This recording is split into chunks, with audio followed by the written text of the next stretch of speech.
The US, along with more than 30 other nations, has decided to recognize Libya's rebels as the legitimate government of the country.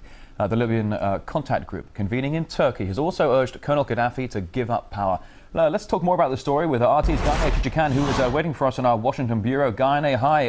The White House seems to be taking the chance that it can trust the rebels, but is there a sense in Washington that it could always backfire? Well, Rory, Hillary Clinton has announced Washington now accepts the Transitional National Council as the legitimate governing authority of the Libyan people. And diplomatic recognition of the council means that the U.S. will be able to fund the opposition with some of the more than $30 billion in Gaddafi regime assets that are frozen in American banks. But it's not only that. The Obama administration has provided overwhelming military and political support for this transitional council.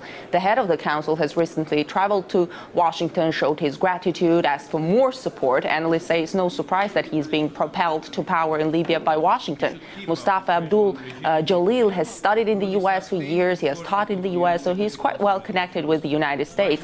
But help often comes with strings attached, and some say the Libyan opposition leader is sure to get instructions from Washington on how to return the favor, so to say. But some experts also point out that in an attempt to propel certain people to power, the West supports the rebels, and the rebels are not a homogenous group. There are all kinds of people there. Some radical elements as well. A former jihadist who renounced his al-Qaeda affiliation in 2000 says he estimates 1,000 jihadists are among the rebels in Libya. One Libyan rebel commander has openly admitted his fighters have al-Qaeda links. And even a U.S.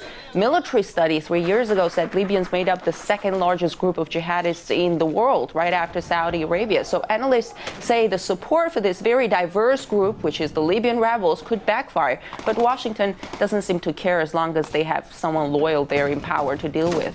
Gayane, it certainly seems, according to some, that Washington, with this release of $30 billion, could well be just financing jihadists in this case. One point I want to bring up here is why hasn't Russia attended the meeting in Istanbul? And more generally, why isn't it involved in the contact group in Libya? We know over recent months the Russian envoy to Libya had meetings with both sides in Tripoli and Benghazi. Why no involvement now with Russia?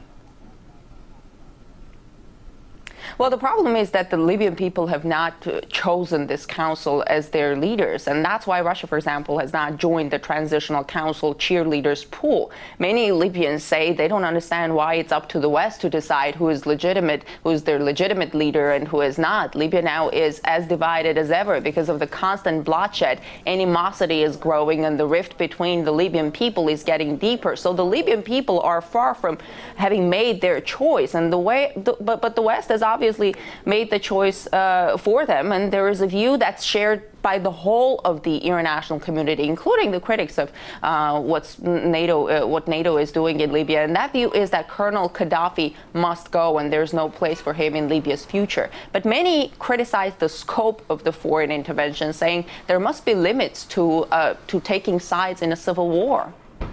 All right, RT's Gayane Chichikan there, live from RT's Washington bureau. Thank you.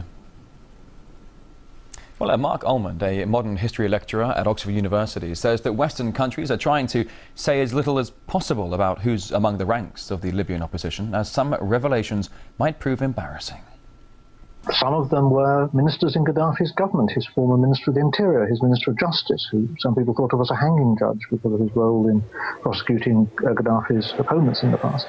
Then there are people who apparently fought in Iraq, for instance, against the American occupation. Then there are people who have been abroad, living in Britain and America. Some of them were former henchmen of Gaddafi in the 80s and early 90s who fell out with him.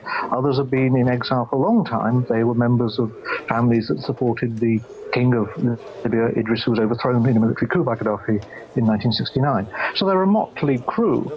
And I think what is quite interesting, perhaps, in countries like Britain, which have played a leading role in supporting the intervention in Libya, is how little has been put out by the British government to give names and faces to who is running this Transitional National Council, now regarded by the British government, too, as the legal government of Libya, because I think many people in Britain might be a little bit alarmed to see that some of those people were perhaps involved in the terrorist acts like Lockerbie and so on, or the murder of P.C. Fletcher in London,